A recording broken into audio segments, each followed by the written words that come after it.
Anak-anak, selamat pagi. Nah, pada pertemuan pertama ini, kita tidak perlu ada perkenalan lagi ya. Karena kalian itu sudah dari kelas 7 bersama saya dengan materi yang sama, yaitu materi ilmu pengetahuan atau mata pelajaran ilmu pengetahuan sosial ya.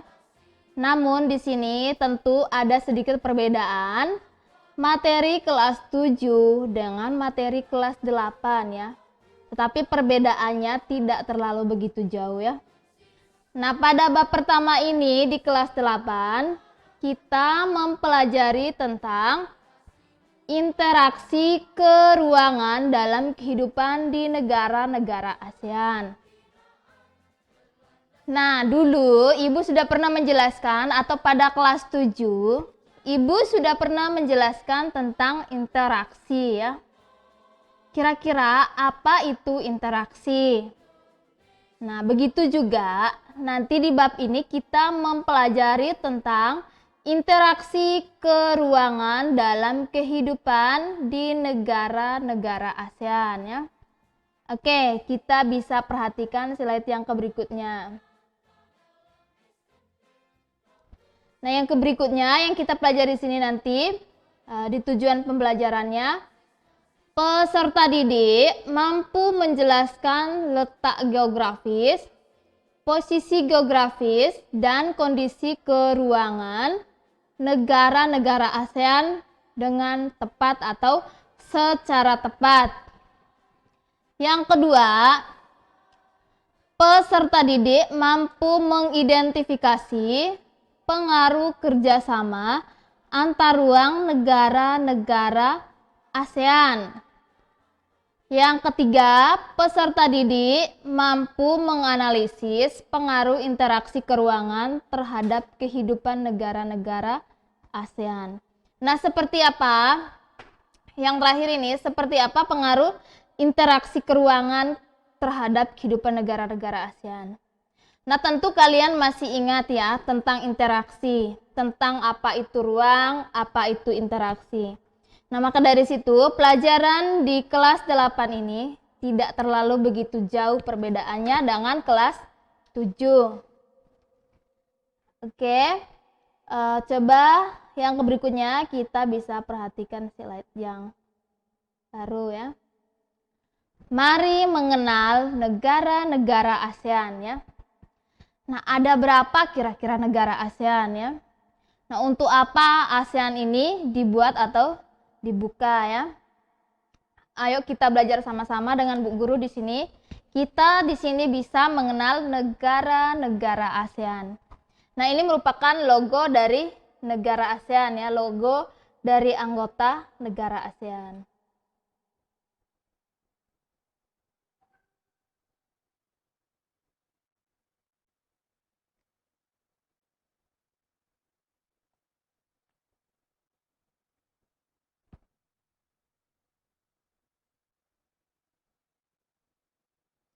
Yang pertama, di sini yang pertama yang termasuk dalam organisasi ASEAN itu yang pertama ada Indonesia. Nah, Indonesia itu memiliki iklim tropis, terletak antara benua Asia dan benua Australia, serta berada di antara dua samudra, yaitu Samudra Hindia dan Samudra Pasifik.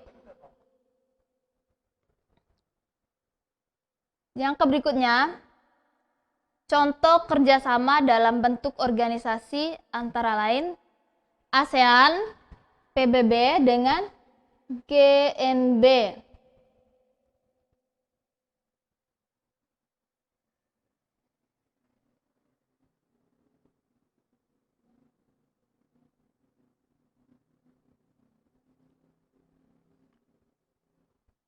Nah, kalian bisa lihat sendiri di sini jumlah penduduk negara Indonesia. Nah, yang berikutnya di sini juga ada komoditas ekspor yang meliputi atau komoditas ekspor Indonesia, yaitu meliputi gas atau gas alam, hasil hutan, tekstil, serta hasil pertanian dan peternakan. Nah, itu merupakan komoditas ekspor yang dimiliki oleh Indonesia. Atau yang berikutnya, komoditas importnya. Nah, kalian juga bisa melihat sendiri di situ bahwa komoditas ekspornya itu meliputi gas alam, hasil hutan, tekstil, serta hasil pertanian dan peternakan. Yang kedua, komoditas importnya meliputi minyak, perlengkapan industri farmasi dan kimia, serta barang elektronik dan otomotif. Nah, itu ada dua, yaitu bahwa Indonesia itu memiliki komoditas import dan komoditas ekspor. Kalian bisa melihat sendiri di situ atau bisa memperhatikan apa saja komoditas ekspor yang dimiliki oleh Indonesia ya. Yang berikutnya, komoditas importnya apa? Kalian bisa mempelajari lebih lanjut nanti.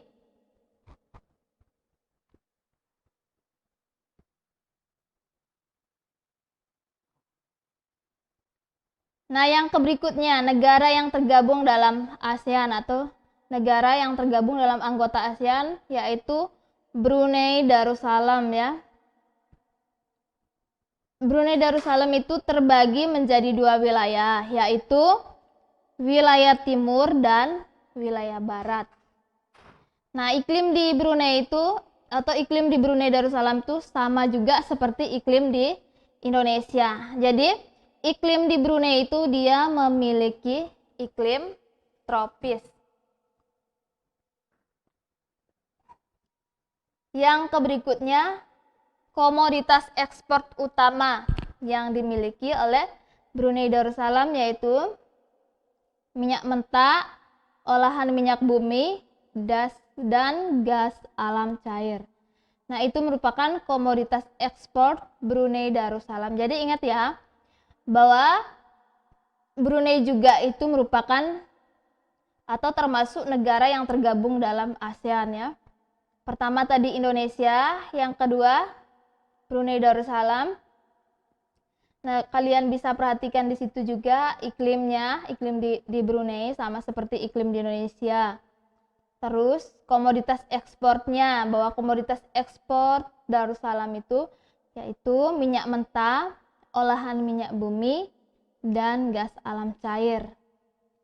Nah, komoditas importnya seperti apa? Nah, kalian juga bisa perhatikan bahwa komoditas importnya itu mesin, peralatan transportasi, dan bahan kimia.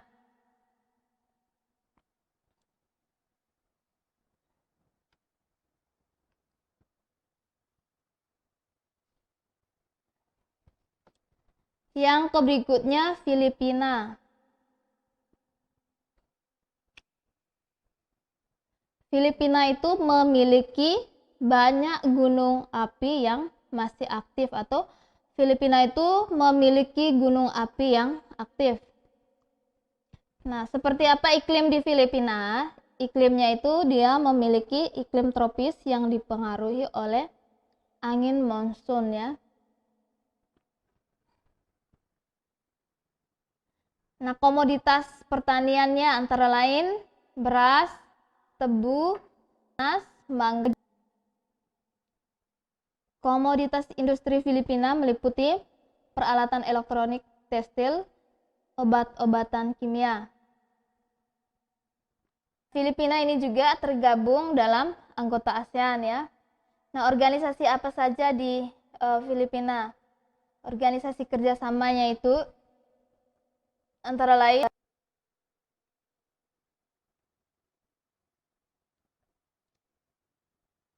yang berikutnya Kamboja. Nah, Kamboja juga itu memiliki iklim tropis ya. Nah, Kamboja memiliki bentang alam yang khas yaitu hampir menyerupai piring. Perekonomian di Kamboja itu bertumpu pada bahwa perekonomian di Kamboja itu dia bertumpu pada sektor pertanian dengan sistem pengolahan tradisional. Nah, itu di Kamboja ya, dia mengelola hasil pertanian tuh dengan menggunakan sistem tradisional. Nah, Kamboja ini juga merupakan atau sudah tergabung menjadi anggota ASEAN. Yang berikutnya Laos.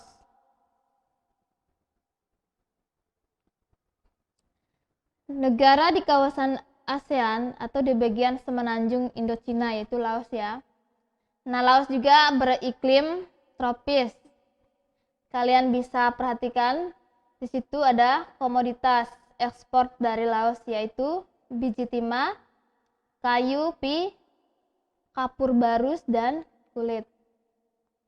Nah, komoditas importnya itu berupa beras, minyak, bumbu, mesin, dan barang-barang elektronik. Itu Malaysia.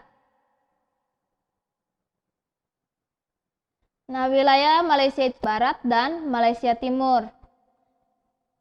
Nah, dia juga Malaysia itu termasuk negara yang beriklim tropis.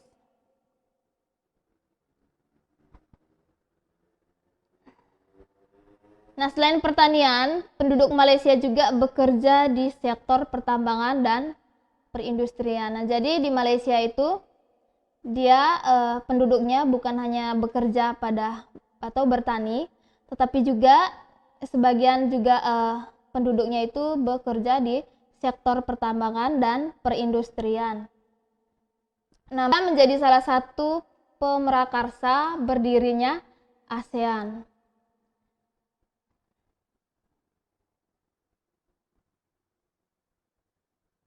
Yang berikutnya Myanmar.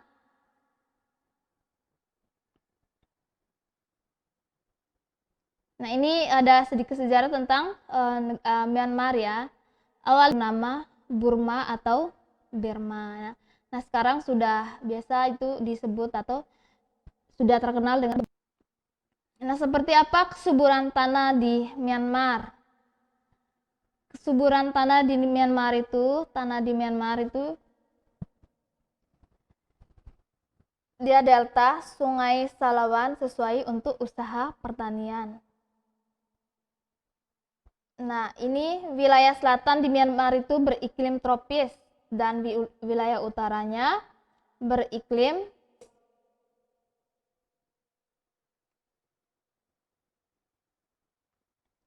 yang berikutnya Singapura. Singapura itu menjadi satu-satunya negara maju di ASEAN ya. Nah, Singapura memiliki daratan yang sempit dan memiliki iklim tropis. Sumber daya di Singapura itu sangat terbatas.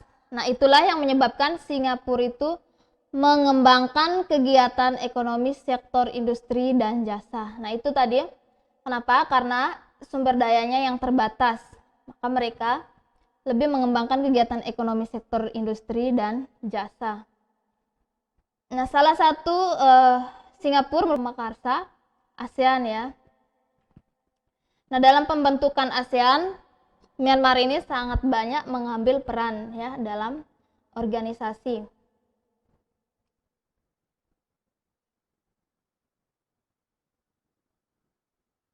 Yang berikutnya Thailand ya. Thailand merupakan satu-satunya negara ASEAN yang tidak pernah dijajah oleh bangsa lain. Nah, ingat bahwa Thailand itu ternyata merupakan salah satu anggota ASEAN atau anggota negara ASEAN yang tidak pernah dijajah oleh bangsa lain. Nah, hasil pertanian di Thailand utamanya adalah padi. Padi itu merupakan atau menjadi komoditas ekspor di negara lain. Dia juga merupakan atau Thailand juga merupakan salah satu negara pemerakarsa ASEAN. Yang berikutnya Vietnam. Negara Vietnam berada paling timur di semenanjung Indochina ya. Cuaca di Vietnam terbagi menjadi 4 wilayah, yaitu pegunungan Vietnam bagian utara, Vietnam bagian tengah, dan Vietnam bagian selatan. Nah, komoditas ekspor di Vietnam yaitu beras, karet, kopra, aneka kayu, minyak bumi, dan biji besi. Sementara komoditas impor utamanya adalah bahan bakar minyak atau BBM, besi, baja, pupuk, obat-obatan, dan bahan kimia.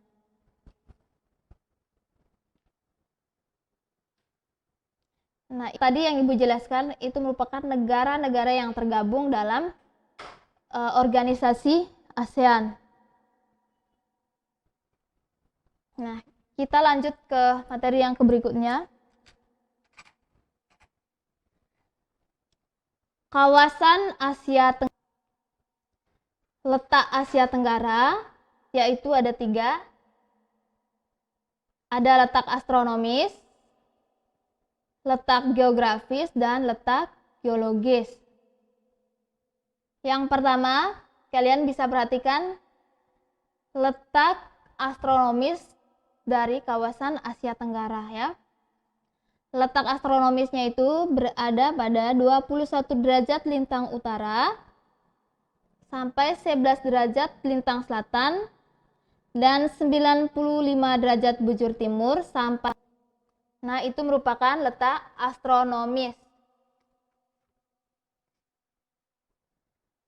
Nah, yang kedua, letak geografis. Nah, letak geografisnya bahwa kawasan Asia Tenggara itu berada di antara benua, yaitu benua Asia dan benua Australia, serta 2 samudra, yaitu Samudra Pasifik dan Samudra Hindia. Nah, yang berikutnya letak geologis. Itu terletak pada daerah pertemuan, yaitu jalur pegunungan Sirkum Pasifik dan Sirkum Mediterania. Nah, itu kalian bisa melihat atau memperhatikan bahwa kawasan Asia Tenggara itu dia ada 3 letak, yaitu ada letak astronomis, ada letak geografis, dan ada letak geologis. Sekarang batas wilayah. Nah, batas wilayah Asia Tenggara ya. Sebelah utara dia berbatasan dengan benua Asia dan Samudra Pasifik. Sebelah timur dia berbatasan dengan Samudra Pasifik dan Papua Nugini. Sebelah selatan berbatasan dengan Samudra Hindia.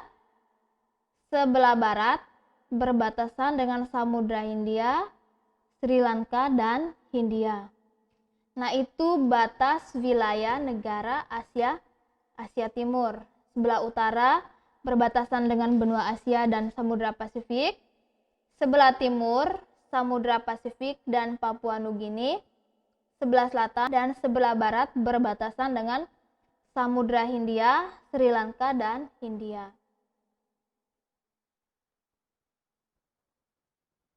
Nah, iklim di Asia Tenggara, nah seperti apa? Nah, iklimnya itu iklim tropis dengan sifat selalu basah dan hangat. Iklim di kawasan Asia Tenggara itu dipengaruhi oleh angin monsun sehingga mengakibatkan terjadinya 2 musim hujan. Yang pertama, coba kita perhatikan, musim kemarau itu terjadi pada bulan April hingga Oktober. Nah, ketika angin monsun tenggara bertiup dari Australia menuju daratan Asia. Tetapi karena di utara khatulistiwa terjadi pembelokan ke kanan, terjadilah angin monsun barat daya yang sifatnya basah dan mendatangkan hujan di Myanmar.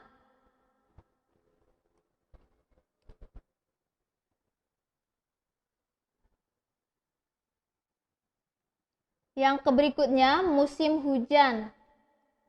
Nah, itu musim hujannya terjadi pada bulan April hingga Oktober, ketika angin monsun timur laut yang berasal dari Samudra Pasifik banyak mendatangkan hujan di belahan bumi utara.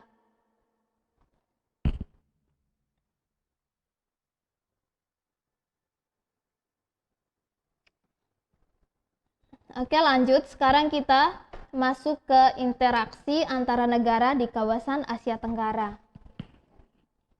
Nah, seperti apa interaksi antara negara di kawasan Asia Tenggara? Nah, apa tujuan kerjasama antara negara di ASEAN? Nah, tujuan kerjasama antara negara di ASEAN yaitu menjalin hubungan antara dua negara atau lebih dengan tujuan mencapai suatu kesepakatan yang menguntungkan. Kerjasamanya dalam bidang apa? Kalian bisa perhatikan di situ, itu ada ekonomi, sosial, budaya, pendidikan, dan politik.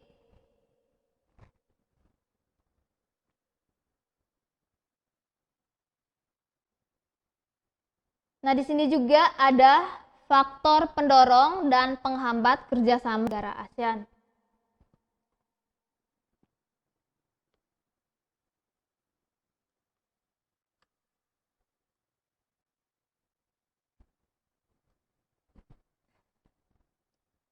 Nah, yang pertama kita perhatikan faktor pendorongnya. Faktor pendorongnya itu pertama, karena persamaan dan perbedaan sumber daya. Yang kedua, persamaan dan perbedaan wilayah. Yang perbedaan perkembangan teknologi. Yang keempat, persamaan dan perbedaan budaya. Nah, perhatikan yang berikutnya itu faktor penghambatnya. Faktor penghambatnya itu terjadi bencana atau terjadi bencana alam, negara, atau perbedaan ideologi negara, kebijakan politik, perbedaan kepentingan, dan perbedaan mata pencaharian. Itu merupakan faktor penghambat kerjasama antara negara-negara di ASEAN. Nah, kalian bisa perhatikan gambar di situ ya. Ini merupakan gambar atau bentuk kerjasama negara. Nah, kerjasama dalam bidang ekonomi. Kesepakatan kerjasama Indonesia dengan Singapura. Nah, itu kalian bisa perhatikan gambar atau foto ya. Itu merupakan kesepakatan kerjasama antara Indonesia dengan Singapura. Yang berikutnya, penyelenggaraan festival budaya itu pada bidang sosial. Kalian bisa perhatikan di situ festival budaya. Nah, dalam bidang pendidikan, pertukaran pelajar. Dalam bidang politik pertahanan dan keamanan yaitu bantuan tentara Indonesia ke Kamboja. Itu ada bidang penanggulangan dan bencana, itu adalah bentuk kerjasama ya. Negara-negara ASEAN.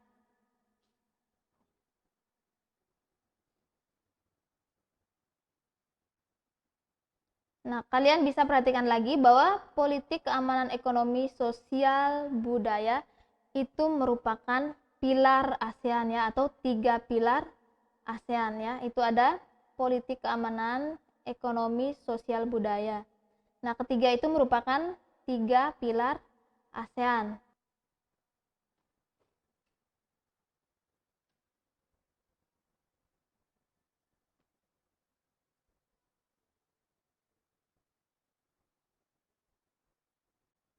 Nah, seperti apa kehidupan di ASEAN? Nah, stabilitas kawasan Asia Tenggara itu yang pertama. Yang kedua, pemenuh kebutuhan di kawasan Asia Tenggara. Nah, ini merupakan peningkatan kerjasama antara negara ASEAN ya, bahwa hasil dari kerjasama tadi bahwa di ASEAN itu adanya stabilitas kawasan Asia Tenggara, yaitu ada juga terpenuhnya segala kebutuhan di kawasan Asia Tenggara. Nah, itu hasil dari kerjasama antara negara-negara di ASEAN. Yang berikutnya, faktor pendorongnya itu stabilitas kawasan Asia Tenggara, konsistensinya, keterbukaan, saling mempercayai.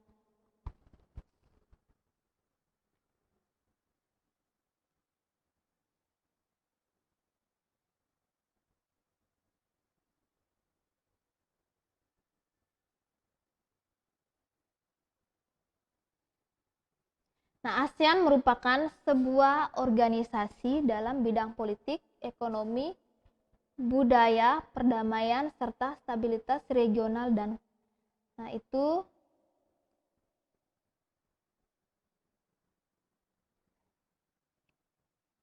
ASEAN pertama kali didirikan lewat Deklarasi Bangkok oleh negara kawasan Asia Tenggara. Pada awal pelajaran, Ibu sudah mengenalkan bahwa apa saja negara-negara yang termasuk dalam anggota ASEAN. Nah, tadi ada Indonesia, ada Brunei Darussalam, ada Filipina, ada Thailand dan lain sebagainya ya. Itu ada 10 negara yang tergabung dalam organisasi anggota ASEAN.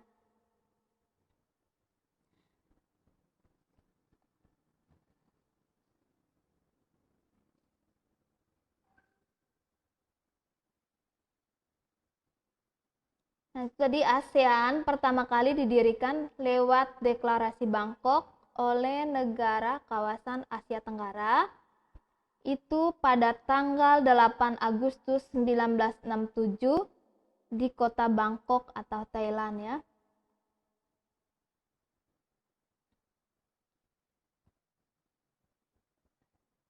Nah, ada 5 negara pendiri ASEAN. Nah, kelima negara itu yang pertama adalah Indonesia, Malaysia, Filipina, Thailand, Singapura. Namun meskipun demikian, saat ini ASEAN itu sudah Myanmar dan Kamboja. Nah, kalian bisa perhatikan di sini, ini merupakan tokoh pendiri ASEAN ya. Dari Indonesia yaitu Adam Malik. Nah, beliau menjabat sebagai Menteri Luar Negeri Indonesia dan mewakili Indonesia dalam peristiwa Deklarasi Bangkok. Yang kedua, Malaysia. Nah, kalian bisa perhatikan di situ utusan dari yaitu Tuan Abdul Razak ya. Beliau merupakan perwakilan dari Malaysia dalam Deklarasi Bangkok. Selain itu, beliau juga merupakan sebagai Perdana Menteri di Malaysia. Nah, yang berikutnya Thailand. Nah, merupakan Menteri Luar Negeri yaitu sejak tahun 1995 ya. Beliau salah satu dari Thailand ya. Nah, tokoh pendiri ASEAN ini merupakan salah satunya dari Thailand. Nah, saat itu Thailand merupakan atau menjadi tuan rumah dilaksanakan tahun 1967.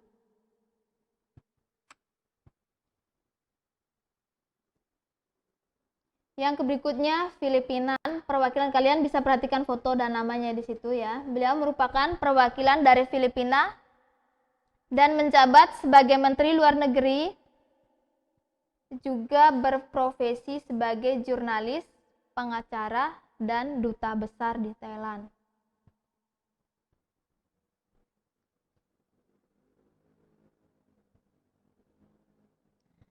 Nah, dari Singapura itu Raja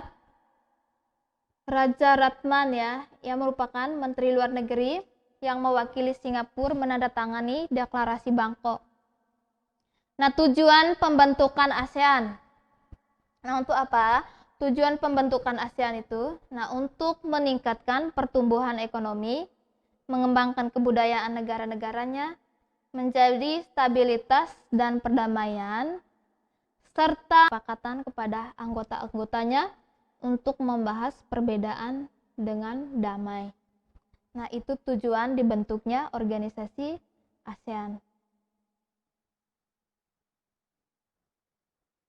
Yang ke berikutnya, letak geografis. Nah, kalian bisa perhatikan di situ. Ini merupakan letak geografis dari, kalian bisa perhatikan petanya.